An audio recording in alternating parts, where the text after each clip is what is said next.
join me.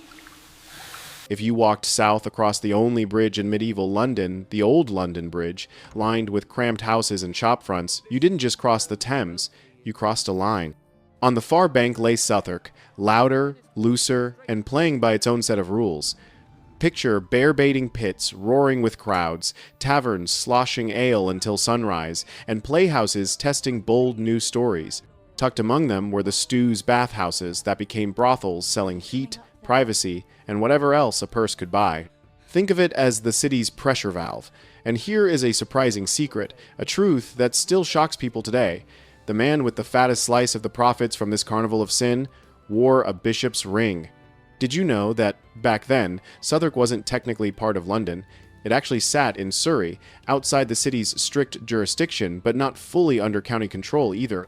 This legal gray zone wasn't an accident, it was a feature. A huge portion of this riverside land, known as the Manor of Southwark, was owned by the bishops of Winchester. Their vast estates poured money into their coffers, and they even had a London base, the magnificent walled Winchester Palace. Its rose window still leaves tourists staring today. This special patch of land came with unique freedoms and a name that would stick like wet iron, the Liberty of Winchester. Later, after a jail was built in the 12th century, people simply called it the Liberty of the Clink. Ever heard someone say a crook was thrown in the clink? That clangy slang likely rang out from this very neighborhood first. So, who were these bishops? They were not mild parish priests. For centuries, Winchester was a seat of immense power, the first capital of Wessex, and home to the royal treasury. Bishops from here weren't just churchmen. They were political heavyweights, serving as papal legates, royal chancellors, and king whisperers. When you learn that 9 bishops of Winchester also held the title of Lord Chancellor, you get the idea. On many days, their power was second only to the crown. And power like that has a way of finding revenue streams. In Southwark, that revenue flowed from entertainment. The City of London frequently tried to clamp down on vice. In 1310, a royal order demanded that all brothels within the city walls be shut down. But over time, this harsh rule softened into a convenient fiction. Fine, keep your stews, but keep them where we can pretend not to see them. 2 zones got the nod, Cox Lane in Smithfield, and Southwark across the bridge. You can just imagine the foot traffic. Men with money, or just enough coin to try their luck, drifted toward the bankside, and the trade answered. Women, who became known by the nickname Winchester Geese, would call out to boatmen on the Thames or wave to customers stepping off the bridge. And who was their landlord? The Bishop of Winchester. Let that sink in. The hypocrisy is staggering. Let's pause on the church's logic. Early Christian thinkers tied themselves in knots over sex. St. Augustine insisted intimacy belonged in marriage for making children, yet he also argued that wiping out prostitution would unleash worse chaos. Men, being men, would cause harm elsewhere. Thomas Aquinas, cool as a scholar, used a palace and sewer image, remove the cesspit, and filth floods the halls. In plain terms, keep vice where you can see it, or it will seep into places you'd rather keep clean. In Southwark, that old theory met cold income. The bishop's court thundered against sin on Sunday and counted the rent on Monday. By the 1400s, the authorities had a list of reasons to blame the stews for every kind of trouble: thefts, brawls, even murders. So the compromise hardened: no brothels inside the city proper. If you want that business, go south. On paper, Southwark wasn't lawless. It had rules, 39 of them, in a 15th century ordinance addressing how stewholders should behave under the bishop's eye. King Henry II's stamp gave the area royal protection long before Henry VIII ever slammed the door. But protection is a funny word. The same paper that policed violence also set rents and fines. Every single woman, that's the polite label for a sex worker, paid 14 pence to rent her room, a high rate for the day. She had to dress, so no one could mistake her for a good and noble lady. No aprons, no fancy sleeves, no blending in. Brothel keepers had to be men, and if they tried to keep women sleeping on the premises, the fine could sting: 20 shillings for a first offense, up to 100 for locking someone in. If a woman had what officials called the burning sickness, she was out for good. If a woman took a boyfriend who lived off her earnings today, we'd call him a pimp. She faced jail, a fine, a humiliating dunk on the cucking stool, then banishment. Think about that combo. Police the violence, profit from the trade, punish the women, and keep the cash flowing. Neat, tidy, brutal. The ordinances included comedy and cruelty in equal measure. One rule barred women from hurling stones into the Thames to flag down boatmen. Another banned them from yanking a passerby by his gown or hood. Do that, pay 20 shillings. Owners couldn't imprison a customer over his bar tab, another 20-shilling fine. Some lines tried to shield the women, too. Stewkeepers were forbidden to lend more than 6 shillings and 8 pence at a time, or to beat the women under their roof.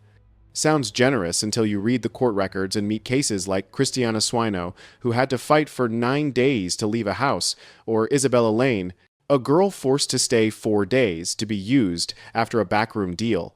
Paper rules are only as strong as the people holding them. Day or night, the bridge dripped customers into Southwark. Want a quick picture? A young man steps off the last plank, the river wind in his cloak, and suddenly the air changes hotter, louder, sharper with smoke and perfume and the wet smell of animals. Looking for sport? Someone calls, a voice somewhere between a laugh and a dare. Theaters tempt with witty lines, pits roar with animal cruelty, and behind plain wooden doors the stews promise baths and something extra. Ask any local what this place is good for, and they grin, shrug, and point you to the landlord who makes sure the rent is paid, the bishop up the road in his palace. And yet, for all the coins, there was a cold afterlife to the trade. When the Winchester geese died, many could not be buried in churchyards. Consecrated ground was for the respectable, the baptized, the approved. Outcasts, sex workers, unbaptized infants, excommunicates needed somewhere else. Southwark's answer was a patch we now call Crossbones. It's a short walk from the bridge, and it held the forgotten for centuries. People talk about numbers 10,000, 15,000 until the language blurs. By the 1800s, the gravediggers were stacking bodies shallow on bodies shallow because there was no more space below. The official phrase was, overcharged with dead. If that makes you go quiet, good. It should. The same authority that licensed these women in life denied them holy ground in death, while still counting their payments each week. Hypocrisy isn't a modern invention. Let's pull back and set a wider stage for what Southwark felt like. The London Bridge crowd wasn't gentle. Heads of traders used to glare down from spikes at the bridge gate, a reminder that law had teeth. On market days, the river rolled with barges, and the shore thrummed with voices English, French, Flemish, arguing over corn prices or theater tickets or how many pennies a bed should cost. After sundown, lanterns painted the lane puddles in crooked ovals. Theaters on Bankside would later make Shakespeare famous, but even before that, actors, storytellers, ballad sellers, and hustlers worked the corners. Meanwhile, the church clock tolled hours while the bishop's stewards totted up rents. If you've ever wondered how a medieval city handled human pressure, desire, boredom, poverty, curiosity, here's one answer. It pushed it across the bridge and charged for it. We should also talk about health, because disease haunted every room. Venereal sickness was a threat long before doctors named it, clearly. You'll see euphemisms in old records, burning, the pox, the French disease, but whatever name it wore, it moved quickly through close quarters. A king like Henry VIII hated disease with a personal paranoia, fleeing the city when plague or pox surged. In 1546, he shut the stews down. For good on paper, yes, the same monarch with a dramatic love life decided the moral line had been crossed. Was it moral panic, health panic, political theater? Probably a mix. What we do know is the trade didn't vanish. It slipped into narrower streets, changed names, changed faces, crossed the river again when it needed to, and kept going. Vice is elastic. It stretches to fill the space you give it.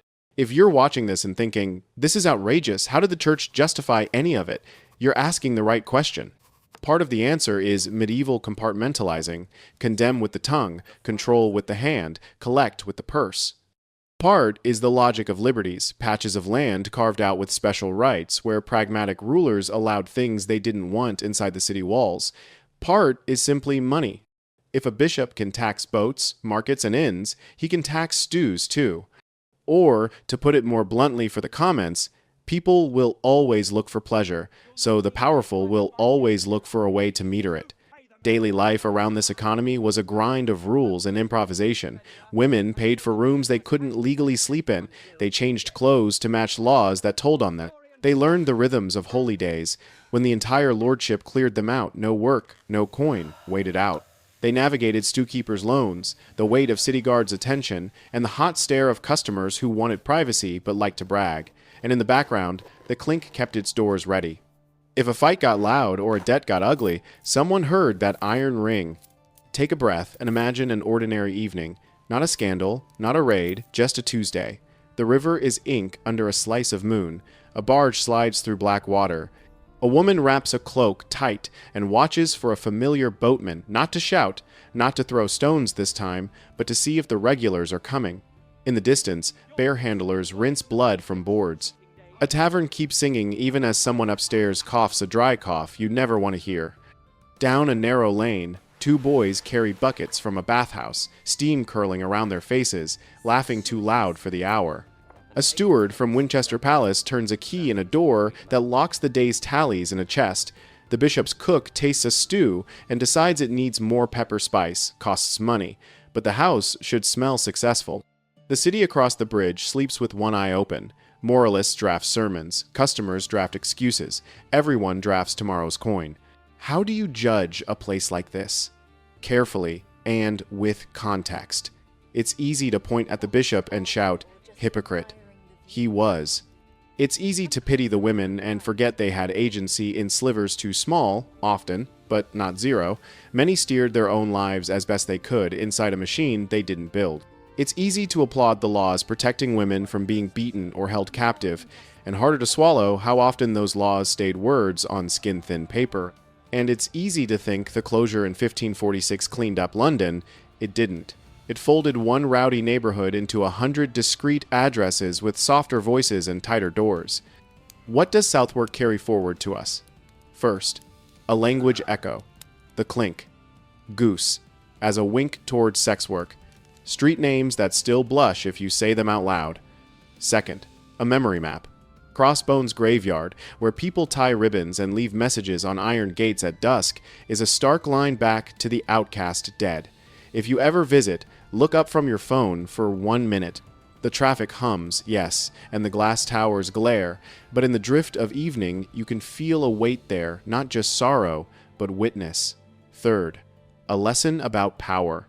Liberties can be shields and traps. Morality can be policy and business at the same time. Outside the walls rarely means outside responsibility. You've been amazing to travel this far across the bridge with me. Quick question before we wrap. If you were a city official back then, would you want vice hidden inside the walls where you could watch it, or shipped out where you could pretend it wasn't your problem? Drop your gut answer in the comments, and don't overthink it. History is full of choices like that, messy, compromised, very human. Here's one more thought to take with you. Places like Southwark are not glitches in the system. They are the system showing its seams. When rules get too tight, people push to the edge. When profit sits on that edge, the powerful build a toll booth. When we visit the past, we can flinch at the noise and shake our heads at the clergy counting coins, but we should also listen for quieter sounds, the splash of a bucket outside a bathhouse door, the thud of a tax chest closing, the small relief of a hot room in winter, the murmur of a prayer whispered by someone who wasn't allowed to be buried near prayers. Those sounds say more than any ordinance. Thanks for staying till the end.